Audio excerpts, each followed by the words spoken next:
in welcoming Ms. Getbacker.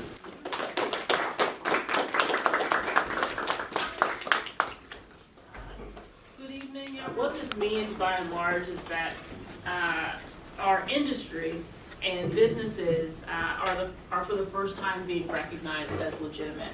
And I think that that's increasingly important, not just for the businesses, but for all stakeholders who are involved in this process. Even just yesterday, the department joined the Venice Neighborhood Council. There are 96 different over 96 neighborhood councils that exist within the city of Los Angeles. As you can imagine, this is one of those areas where local neighborhood councils feel the need to kind of very vocally engage and figure out whether or not they want to have cannabis businesses. It's interesting. I live in the Valley and West Hills area, and went up to a neighborhood council meeting there, and everybody was very angry with me that I was the messenger letting them know that legalization had happened already. And that we were going to have a framework in place to legalize and regulate businesses for the first time. But Venice was a little bit different. The Venice Neighborhood Council actually has a cannabis committee, and I think are thinking very proactively about what this is going to mean. Most of the conversations that we had yesterday focused on what licensing and legitimate business opportunities would mean. And I know that you all have already heard from Brad about cannabis regulation, but we'll talk more specifically about what's happening in the city of Los Angeles, what I expect to be on the horizon for the city of Los Angeles, and also kind of what I hope for this industry generally. It's important to note that, again, cannabis is not new to the city of Los Angeles, it's not new to the state of California, but legal businesses are. And part of my intention, while I serve in this role for the city, is for us to really shift the conversation that we're having about cannabis policy. We know that public opinion is shifting on cannabis policy. The recent polls show that about 2/3 of Americans across the board support some form of even adult use and recreational cannabis legalization. And part of this conversation is an understanding that if we're going to move forward with these new cannabis policies, then we have a whole new set of responsibilities that we have to deal with. And my joke and pun is that it takes a joint effort in order for us to get this done. And so there are many different stakeholders who are involved. I love coming out to different colleges and universities to have this conversation, because I really see young people as being the kind of gatekeepers of this process. For me, I'm 27 years old and graduated from law school and got my master's degree in public policy about 2018, so 3 years ago. And I think that when I first started in this space, and even when I first moved to the city of Los Angeles, folks were like, who is this, young brown woman coming in here and trying to figure out what's going on? But the truth of the matter is that as far as I'm concerned, the older folks had their time to figure it out. They passed on that time. They allowed these situations to exacerbate. They allowed folks to continue to be criminalized and folks to continue to be arrested.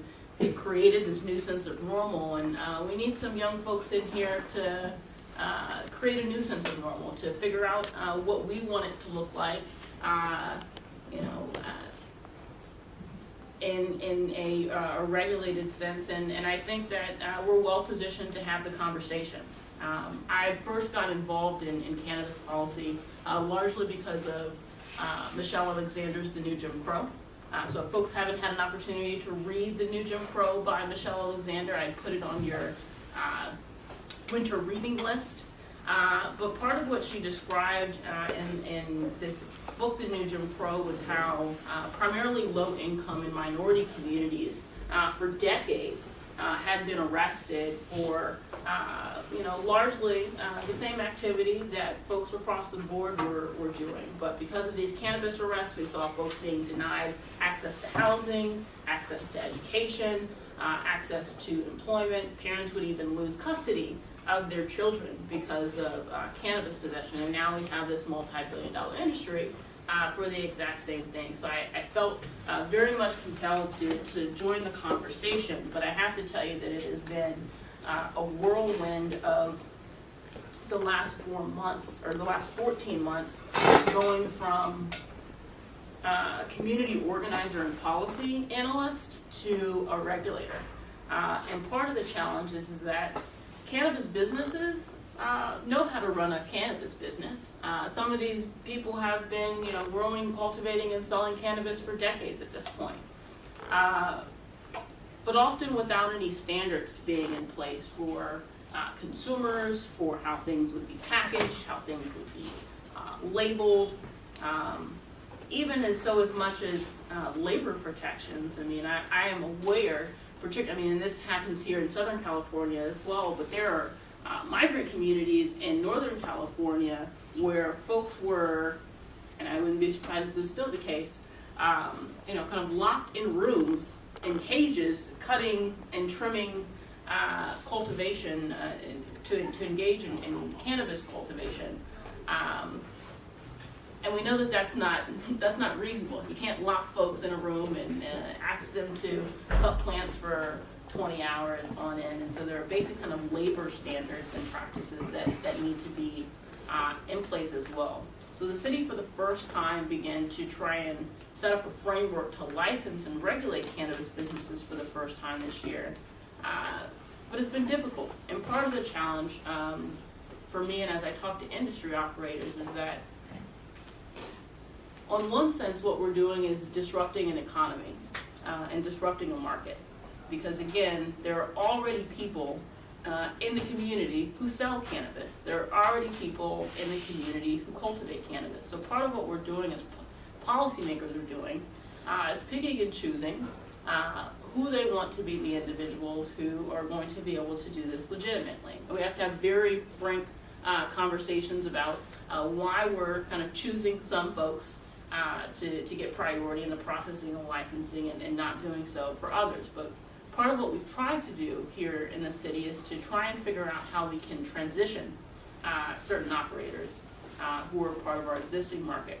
So we have about 169 retail businesses at this point that have authorization to engage in commercial cannabis activity. We've tried to simplify the process for law enforcement and consumers. If you go on our website at cannabis.lacity.org, we provide a list and map of all of the locations throughout the city. We even, if you type in your address, we'll even tell you the closest cannabis business to you, the closest licensed business to you. And part of what we recognize is that not everyone is going to get a license. Not everyone wants to get a license, but because of these protections that we've put in place with consumer safety, with products for the first time being tested for things like microbials, potency, homogeneity, cannabis products are much safer today than they were even 6 months ago. Part of the challenge, again, for the industry, every single regulation that we promulgate for the industry, there's an associated cost. So if we ask a business to have a security plan where they have to have a surveillance system, it costs money for all of those cameras that we require. It costs money for it costs money to be compliant, and people who aren't participating in the license and regulatory framework aren't paying those costs. So part of what we're hearing from cannabis operators today, legitimate cannabis operators, is that they're having a hard time competing with folks who are, one, doing so illegally, the folks who aren't paying taxes. And part of that challenge, and this is part of the reason, again, why it takes a joint effort, is that we need folks to follow the rules, but we also need to have a real conversation with cannabis consumers to say, we want you to choose a legal business. And most folks, again, don't know the difference between a lawful establishment and an unlawful establishment. I'm sure a couple of folks in here have weed maps on their phone. Weed maps doesn't do the best job of telling you who's lawful and who isn't. They just let you know who's closest to you, who may have the products that you want. But that can be increasingly problematic for regulators. So that's an issue that we kind of constantly deal with, is how do we deal with the weed map situation? and folks who are kind of promoting unlawful cannabis activity. One of the other challenges that I'm kind of constantly faced with nowadays is that this is just kind of indicative of normal policy making. We haven't caught up with the technology of today. So I think that law enforcement has spent a lot of time trying to figure out how to deal with brick and mortar locations, so actual physical establishments where these cannabis operations are taking place. But now we have delivery coming into the picture. And again, delivery has existed for a while in the city, but because of technology, you may be able to get cannabis delivered quicker than you can get a pizza, delivered.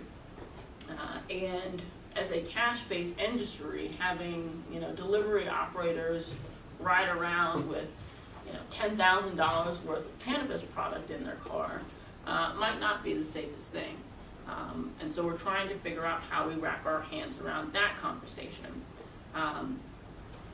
The other thing that I'll mention, and I'll kind of transition into talking about our licensing process and next steps, and it's something that I'm kind of cautiously excited about. I think there's some folks in the room who will be excited about it as well.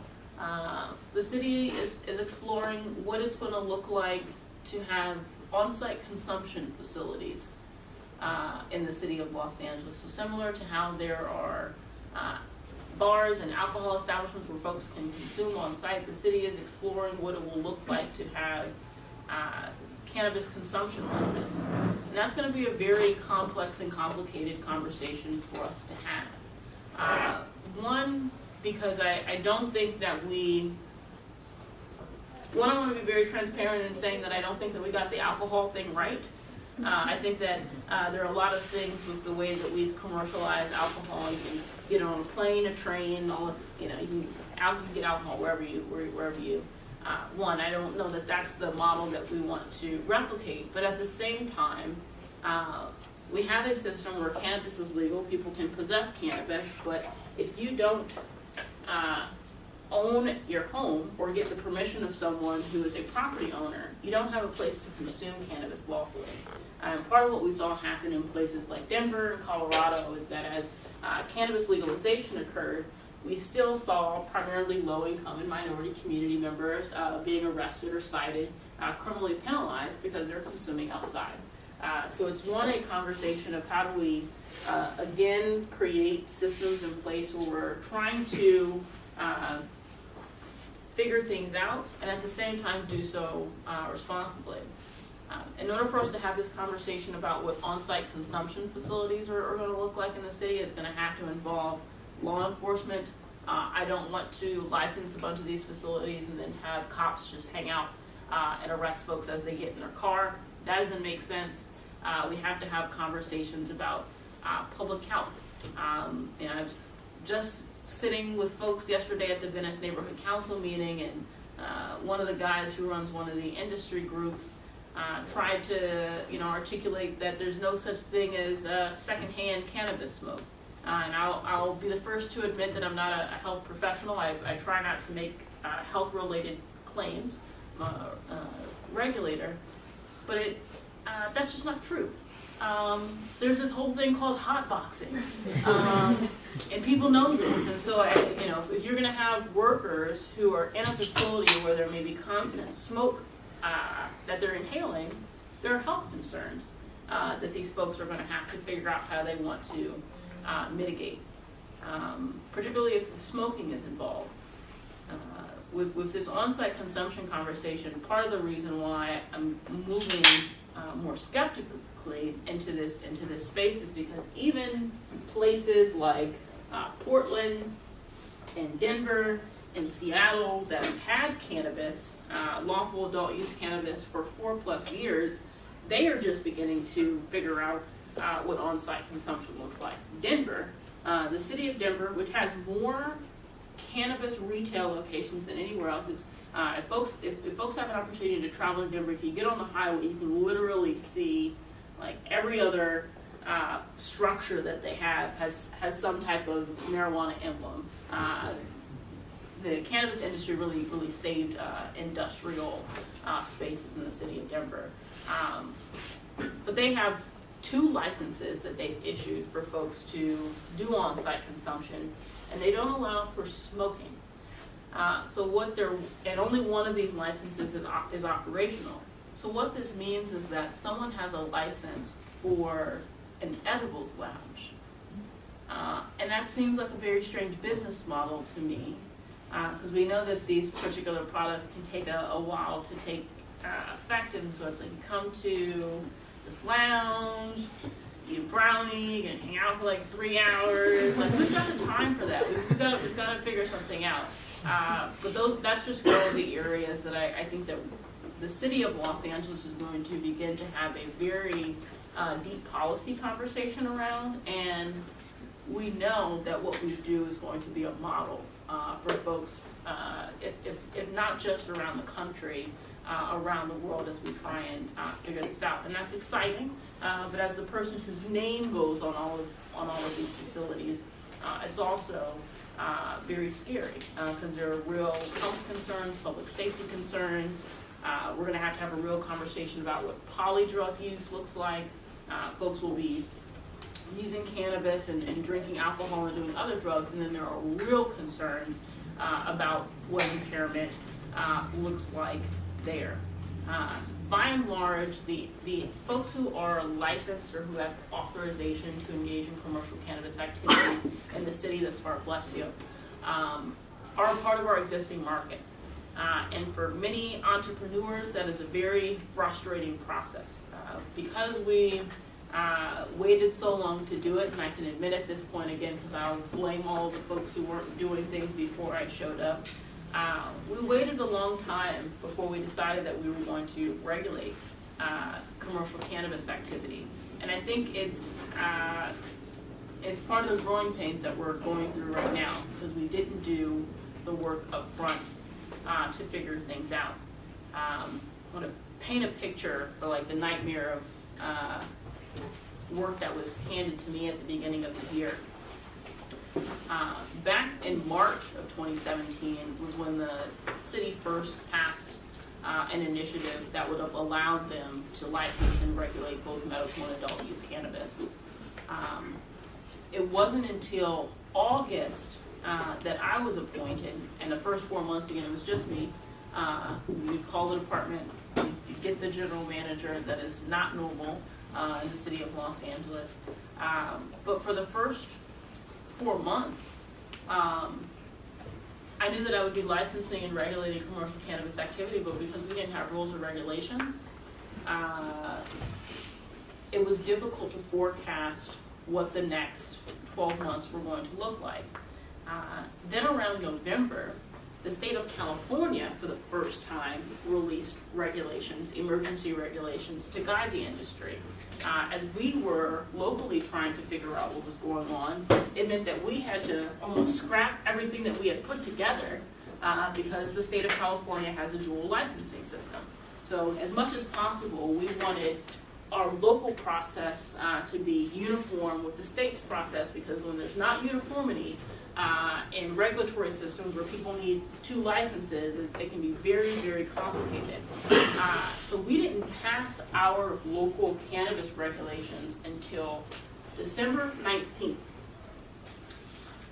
of 2017.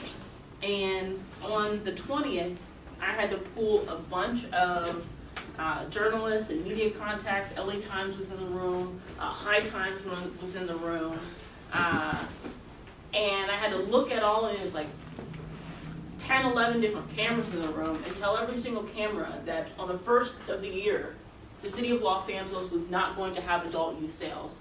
And you would have thought that, you would have thought that the cannabis stock market had crashed here in the city of Los Angeles. Folks were very concerned there weren't going to be adult use sales on the beginning of the year. And we had to figure something out quickly, but again, this was almost mission impossible. The ordinances and the laws had just passed on the 19th of December. Most of the time when these policies are being created, there is some reasonable time period for implementation, but we did not have that. The laws were passed on the 19th of December. On January 3rd, we were accepting applications for cannabis businesses when their laws had just come into fruition like 3.5 weeks previous. What made it even more fun was that we began issuing and accepting applications for cannabis licenses on the 3rd. Former Attorney General Jeff Sessions rescinded the Cole memo on the 4th of January. So we're 24 hours into our process, and then the Cole memo gets rescinded. And we're looking at each other like, what are we supposed to do with this? We are the largest jurisdiction to start a commercial framework. We're 24 hours into our process, and then this guiding document that the industry has been using to try and safeguard itself from federal intervention and enforcement was pulled up from underneath us. But City Council said, continue on, we'll figure this out. So that's what we've been doing since the beginning of the year, is trying to figure it out. But it is a work in progress, and we have a long ways to go. The first set of businesses that have the authorizations in the city were those businesses that had been a part of the city's medical market before. Again, they were never previously authorized, but they had paid taxes and filed some paperwork, and we had to start somewhere, so that's where we started. But for new businesses who are coming on board, it can be very difficult to navigate this licensing process. If you're going to do business in the city, you need a license from the department, but you also need to go through the Department of Building and Safety. You also need to go through the fire department. You also may have to go through various county agencies. And oh, by the way, all of these agencies are dealing with cannabis businesses for the first time. So again, cannabis businesses may know how to grow cannabis. They may know how to make manufactured products. But now there are literally hundreds of pages of regulations that these businesses are expected to follow. So part of what we want to be able to do is, one, to be a resource to the industry, to try and walk with the industry as we go through this process, and also a resource to consumers and law enforcement and other stakeholders who are impacted by cannabis policy. But how we get there and how long it takes to get there remains to be seen. Part of what I've been trying to do in this role, even just to give myself somewhat of a reality check, I've been reading a lot of books and listening to a lot of podcasts about the last days of alcohol prohibition, to try and gain some perspective, because I think that there are a lot of similarities in how alcohol went under policy of prohibition, and then that prohibition was lifted, and now no one is going down in the alley and looking for moonshine. But I think that I have a feeling that when we have children, or our children, our grandchildren, will look at what we're doing right now in these last days of prohibition and wonder, what were these folks thinking? Why was it such a big deal? I can go to, by that time everything will be on drones and we'll just be, floating around. But you'll have your cannabis, and there won't be cannabis criminalization, and we'll figure it out. But the science of cannabis itself is really just kind of kicking off in its nascency. I had an opportunity to go to Denver twice in the last 6 weeks or so, but the first time I went with the California Asian Chamber of Commerce, and they had took a delegation of regulators and industry operators to see what it looked like five years in to the system, and I think that helped me gain a lot of perspective. One, as a regulator, and then also just talking to businesses to see what they were going through. But I had an opportunity to visit this testing lab. And this testing lab was doing some, I don't want to call amazing, but kind of scary things. The testing lab was basically taking cannabis and hemp products, and they had a mechanism where they were able to isolate individual cannabinoids and essentially recreate the genetic profile of the cannabis plant in ways that didn't naturally occur. Essentially, these are genetically modified cannabis plants. But what they were talking about their ability to do is to make custom medicines for folks who have kind of really acute or particular diseases. And they said that what their intention is to be able to do eventually is for folks to be able to do a blood test. And kind of this blood test would be able to tell you exactly the type of custom medicine that you would need. And it was just kind of, one, it let me know that I should have paid way more attention in science class. Because I just felt kind of silly walking around with, you know, the hair bonnet and the booties and the lab coat, and people were saying words that I didn't necessarily understand. So I wish I would have paid more attention in science class. But also, it just reminded me again at how much we don't know. And how what we don't know and kind of a fear of what we don't know kind of guides policies sometimes, and how that can be a tricky thing to navigate. Now, for me within the city, again, I want to make sure that we're doing things equitably. And you know, if you've paid attention to anything that's happening in the city, or most things that have come out of my mouth at any point in time since I've been with the city, I keep using the term equity, and we want things to be equitable. And essentially, all I mean by that is fair. I want to ensure that the experiences that folks have with cannabis businesses, with cannabis enforcement, has nothing to do with what they look like, where they're from, how much money they make. I think that we have a real obligation to serve all communities when it comes to this issue.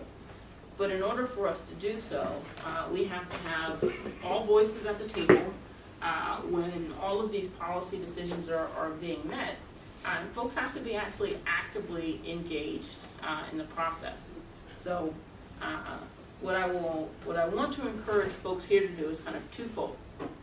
One, I want to, again, remind folks that we are kind of opening up the opportunity for college students and graduate and professional students to be a part of our